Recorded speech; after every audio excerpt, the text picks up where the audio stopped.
छात्रों नमस्कार। आज की क्लास में हम कुछ विशेष तथ्यों का वर्णन करेंगे जो कि प्रत्येक प्रदेश में या केंद्र में होने वाली सभी प्रकार की शिक्षा संबंधी परीक्षाओं यानी कि test, CTET, MP TET, UP TET, इनसे संबंधित जो महत्वपूर्ण तथ्य हैं आज उनके बारे में बात करेंगे। देखते हैं, पहला तथ्य आता है कि राजीव गांधी के नेतृत्व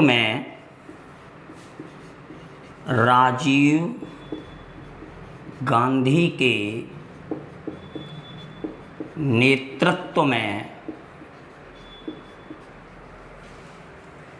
पर्यावरण एवं वन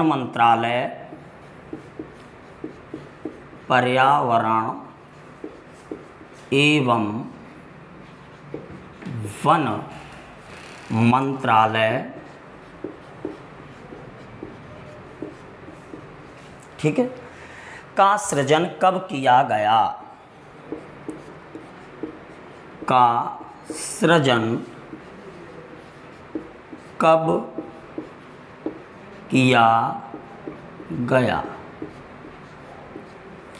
तो कब किया गया सृजन?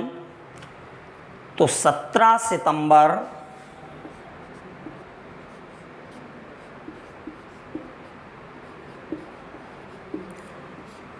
1985 में।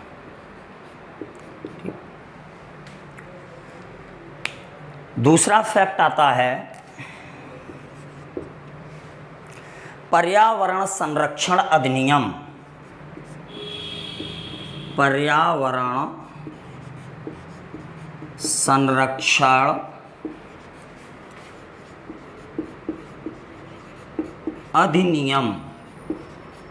ठीक, कब पारित किया गया था?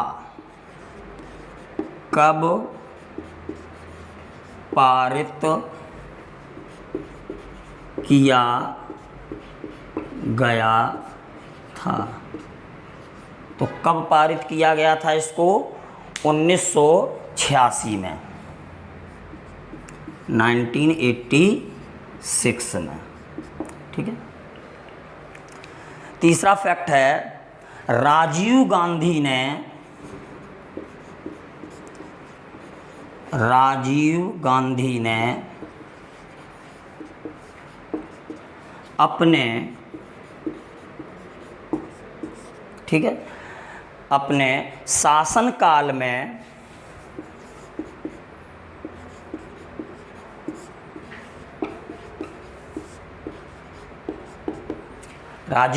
ने अपने शासनकाल में गंगा कार्य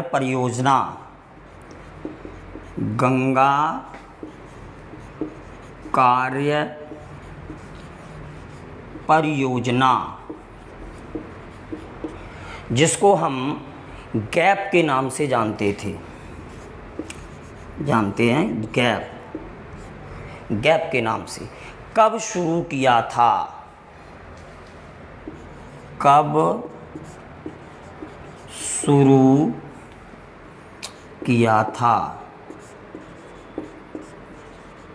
ठीक। तो राजीव गांधी ने अपने शासनकाल में गंगा कार्य परियोजना कब शुरू की थी? तो इसका आंसर होगा 1985 में। ठीक है, 1985 में। अगला है फैक्ट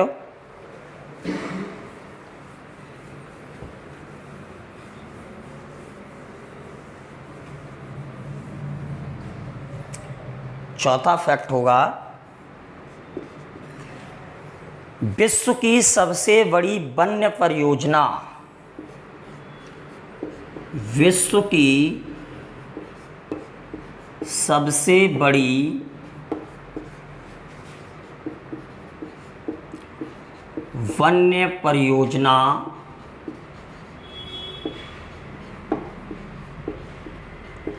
ठीक, विश्व की सबसे बड़ी वन परियोजना कौन है?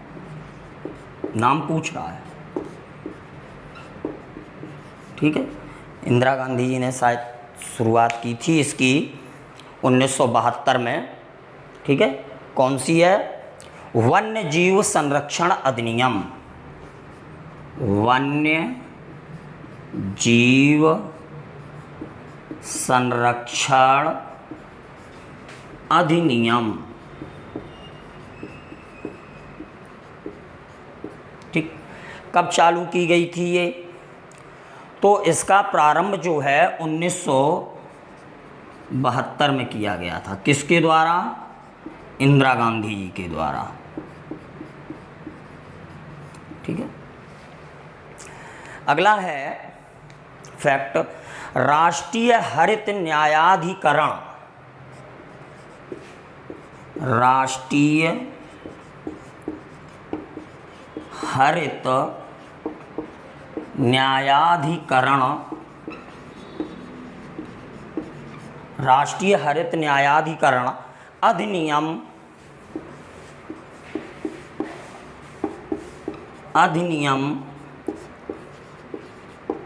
कब पारित हुआ था?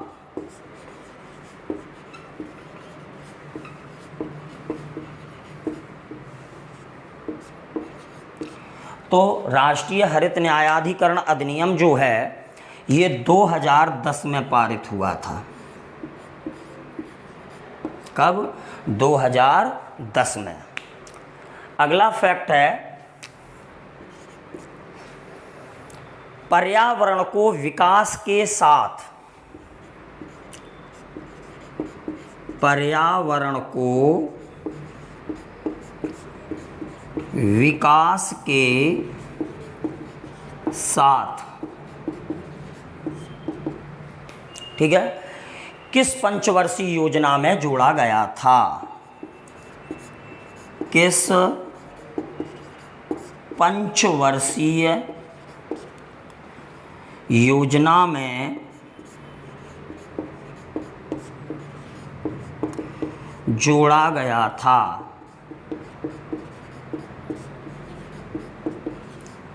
तो इसको किस पंचवर्षीय योजना में जोड़ा गया था? चौथी पंचवर्षीय योजना में। चौथी पंचवर्षीय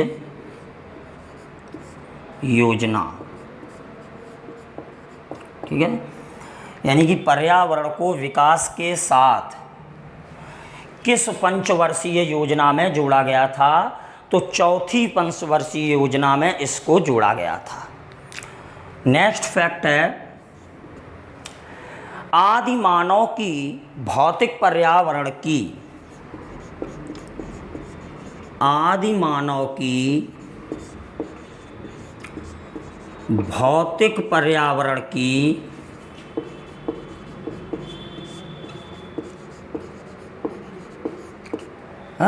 भौतिक पर्यावरण की कार्यात्मकता में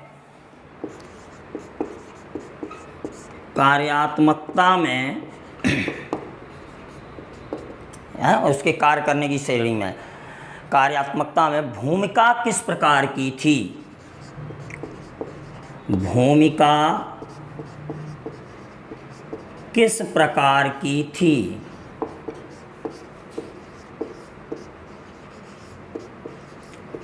तो किस प्रकार की भूमिका थी हमने पढ़ाया था, पाता तथा दाता। पाता तथा दाता, यानी कि अगर वो पर्यावरण से कुछ लेता था तो देता भी था।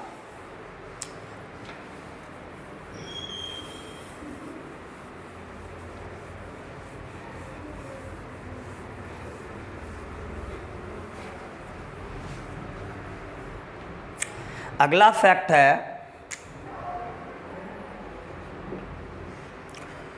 कौन सा मानव,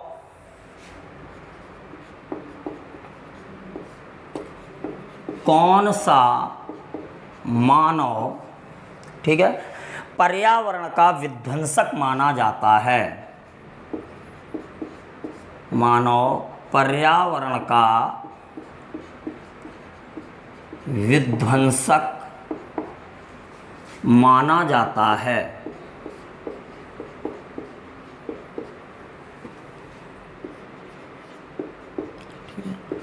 पर्यावरण का विध्वंसक माना जाता है। तो हमने बताया था कि जो प्रौद्योगिकी मानव है वो विकास के साथ में विनाश भी कर रहा है, तो इसका आंसर होगा प्रौद्योगिकी मानव।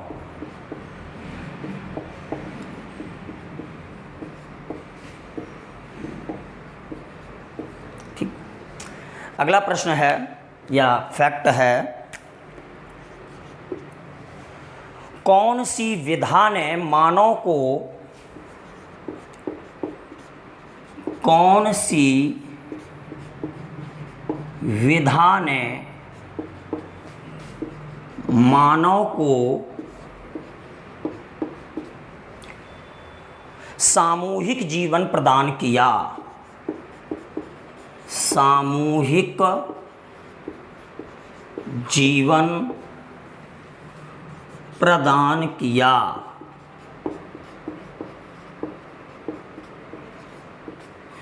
तो जब पशुपालन प्रारंभ किया मानव ने, तो पशुओं की सुरक्षा और अपने लिए समूह में रहना शुरू किया। तो इसका आंसर होगा पशुपालन विधा।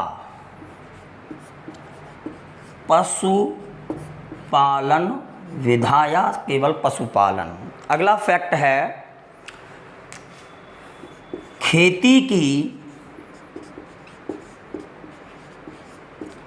सर्वाधिक पुरातन प्रणाली, सर्वाधिक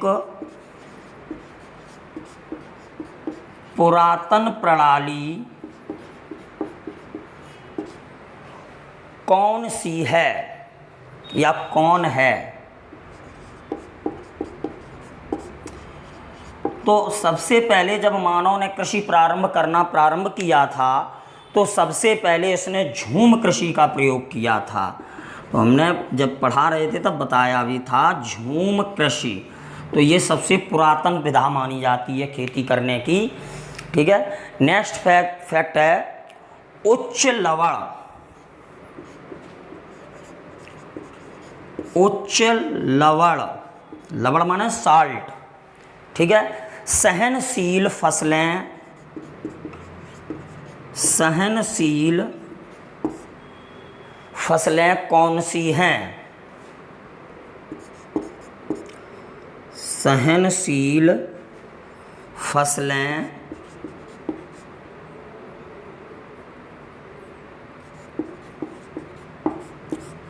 कौन सी हैं?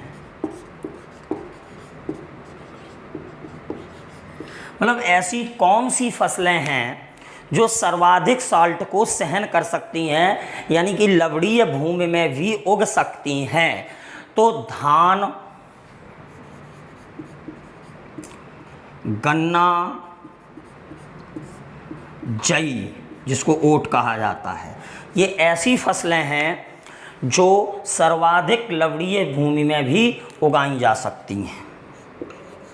नेक्स्ट फैक्ट है, मध्यम लवण सहनशील, मध्यम लवण सहनशील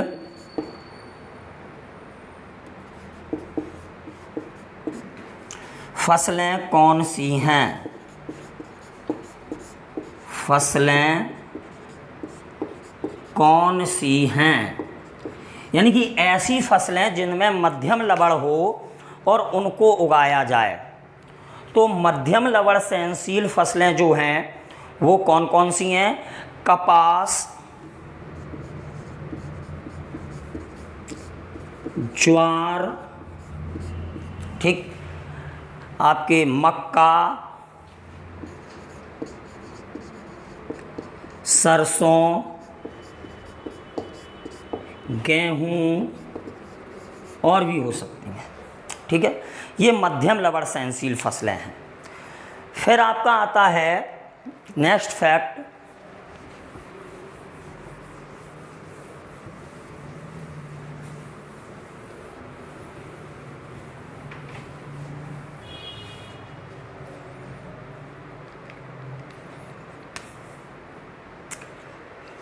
निम्न लवण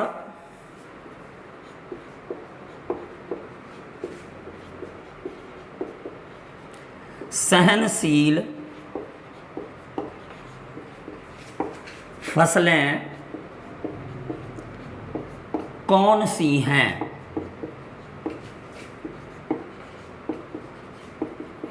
मतलब ऐसी फसलें जो कम लवण को सहनशील कर सकें। तो दालें हैं, जितनी भी दालें हैं वो कम लवण को सहन करती हैं। तिल है, मूली है, सेम है, ये सारी ऐसी फसलें हैं जो निम्न लवण को सहन करती हैं। फिर आता है आपके क्षारीय सहनशील फसलें कौन सी हैं? क्षारीय सहनशील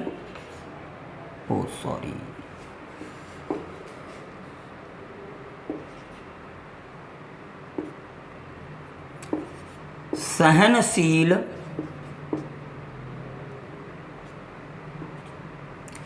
फसलें कौन सी हैं? यानी कि ऐसी फसलें जो क्षारीयता को सहन कर सकती हों। तो धान, कपास, ठीक, सरसों, गेहूं, चुकंदर, सरसों, गेहूं, चुकंदर, ठीक है। इसके बाद आपका आलू, गाजर,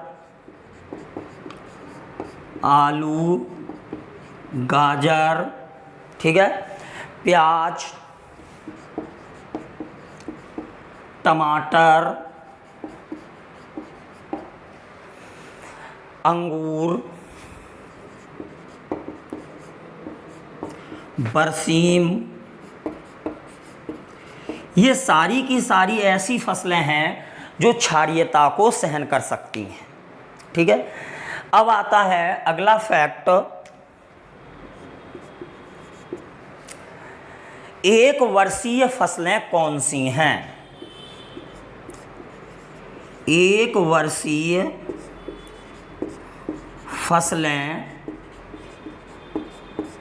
कौन सी हैं?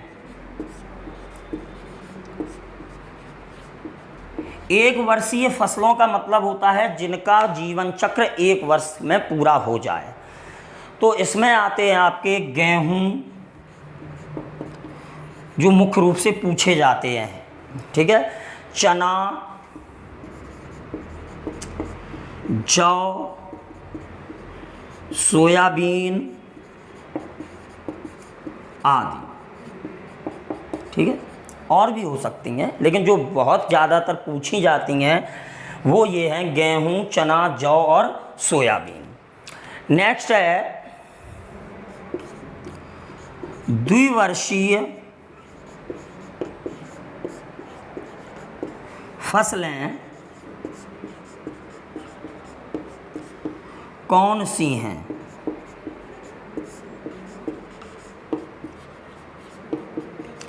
मतलब ऐसी फसलें जिनका जीवन चक्र 2 वर्ष में पूरा होता हो।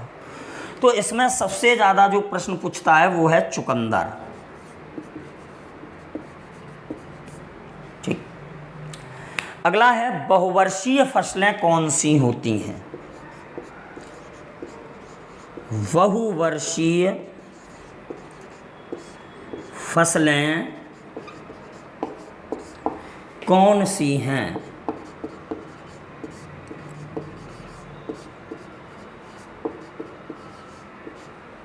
तो बहुवर्षीय फसलों में आपके लूसन आता है चारे के लिए, ठीक है, और आपका नेपियर घास आती है।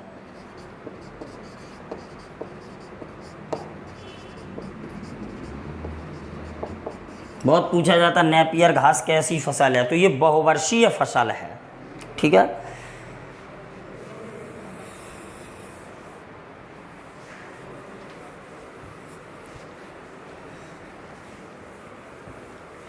नेक्स्ट फैक्ट है, खरीफ फसलें कौन कौन सी हैं? ठीक है,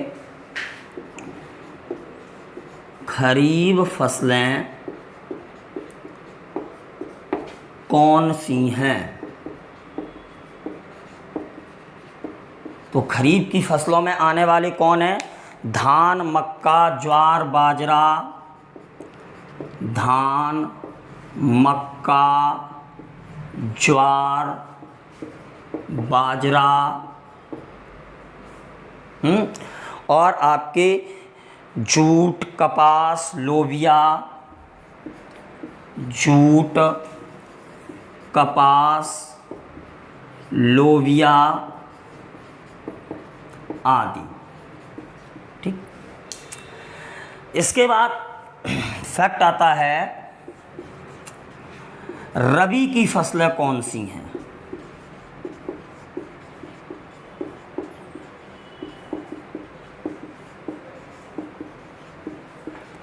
तो रबी की फसलों की बात की जाए तो चना है, राई है, गेहूं है, चना, राई, गेहूं, ठीक है, और आपके मटर, सरसों,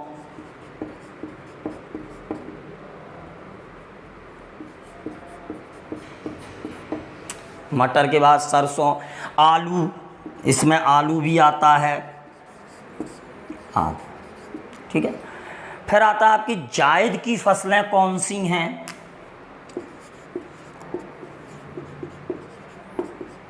जायद की फसलें कौन सी हैं? तो जायद की फसल में आपका आता है खरबूजा,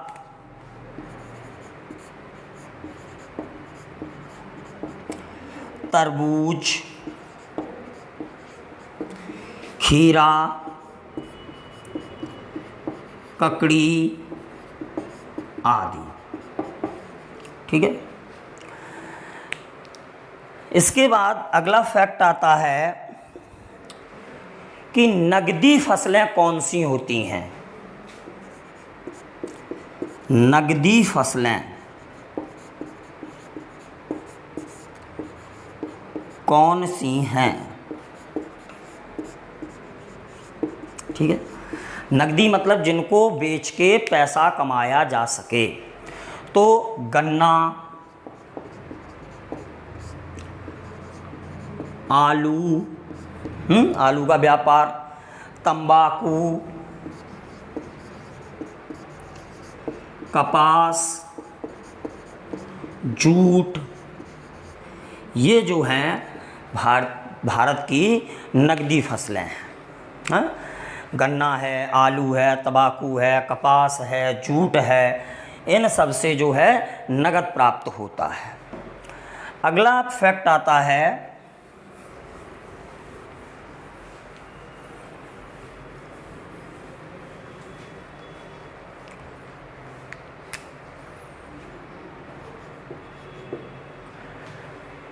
भूमि संरक्षी फसलें कौन सी हैं? भूमि संरक्षी फसलें कौन सी हैं?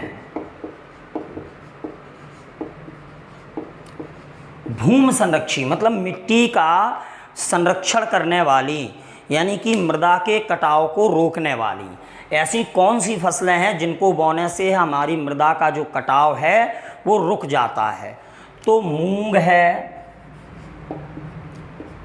मूंगफली है, मूंगफली, नट, उर्द है।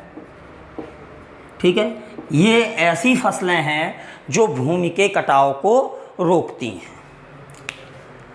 नेक्स्ट फैक्ट है, भारत में कृषि मौसम, भारत में कृषि मौसम विज्ञान ठीक है, कृषि मौसम विज्ञान महानिदेशालय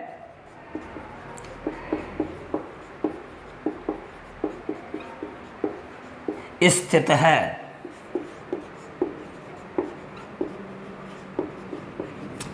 तो कृषि मौसम विज्ञान महानिदेशालय जो है आपका पुणे में स्थित है। ठीक, नेक्स्ट क्वेश्चन है, राष्ट्रीय कृषि आयोग का गठन कब हुआ था? राष्ट्रीय कृषि आयोग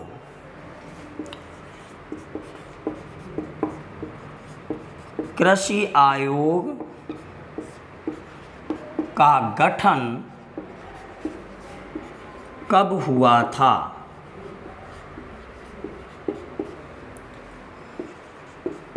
ठीक है, राष्ट्रीय कृषि आयोग का गठन कब हुआ था? तो 1971 में।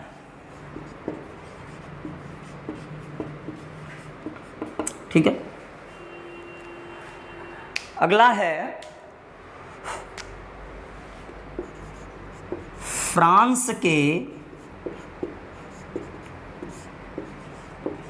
ठीक है, फ्रांस के वैज्ञानिक लुई ब्रेल,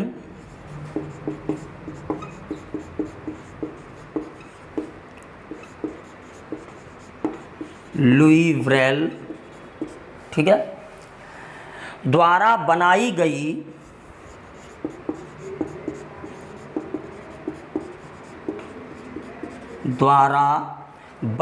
गई ब्रेल लिपि अंधों के लिए ब्रेल लिपि, ठीक है, में कितने बिंदु होते हैं? में कितने बिंदु होते हैं? तो ब्रेल लिपि में कितने बिंदु हैं? 6। ध्यान रखना, ये प्रश्न सीटेट में भी कई बार पूछा, टेट में भी पूछा कई बार। नेक्स्ट क्वेश्चन है, फैक्ट, आकार की दृष्टि से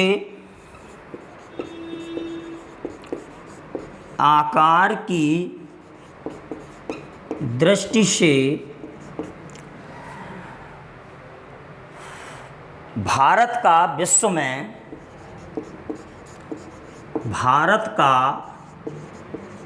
विश्व में कौन सा स्थान है?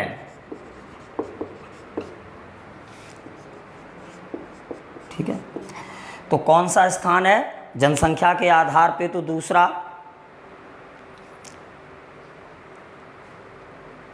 और आकार की दृष्टि से 7वां स्थान है।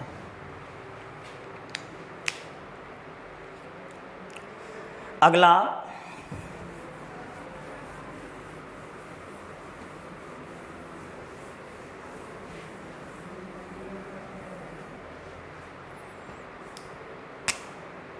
फैक्ट है, पोंगल, ठीक है, त्योहार, पोंगल त्योहार किस देश से संबंधित है? किस देश से संबंधित है? तो पोंगल जो है वो तमिलनाडु से संबंधित है। किससे है? तमिलनाडु।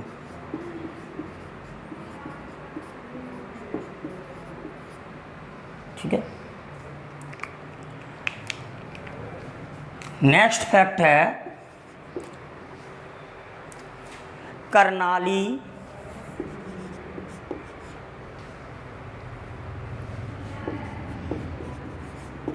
ठीक है, आपका गंडक तथा कोशी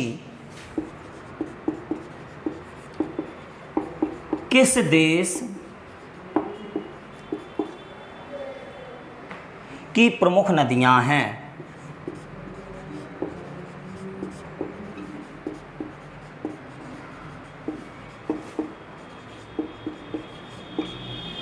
तो ये किस देश की प्रमुख नदियां हैं? नेपाल की। ठीक है। अगला है लिंगहुफेन। लिंगहुफेन,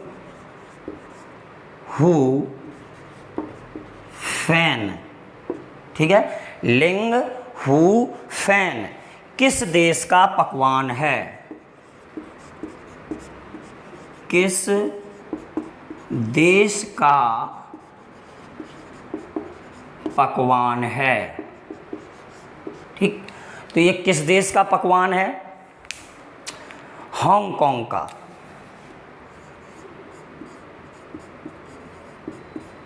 ठीक है, कहाँ का पकवान है? हांगकांग का। अगला फैक्ट है डल झील,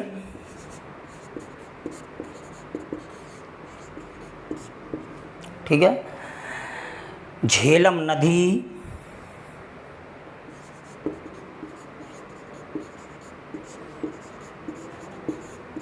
ठीक है, चिनार देवदार, चिनार देवदार, ठीक है, के वृक्ष किस राज्य में हैं? किस राज्य में हैं? तो किस राज्य में हैं? जम्मू कश्मीर।